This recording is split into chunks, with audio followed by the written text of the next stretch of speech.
Mga kahuwan, panoorin ang video na ito upang alamin ang pinaka-latest na balita tungkol sa lagay ng panahon at bagyo update today. Weather update po tayo ngayong araw ng Tuesday, February 6, 2024.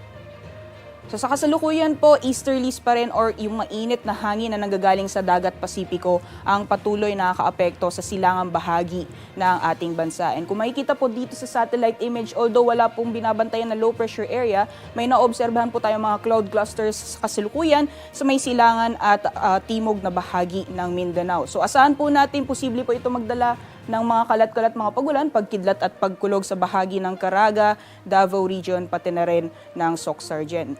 Sa nalalawing bahagi naman po ng ating bansa, kung makikita po natin, wala naman po tayo naoobserbahan na mga kapal na kaulapan na posibleng magdala ng maghapon ng mga pag-ulan. So mostly isolated rain showers or thunderstorms, kadalasan sa hapon o sa gabi, ang mararanasan at magpapatuloy pa rin yung mainit at maalinsangan na panahon.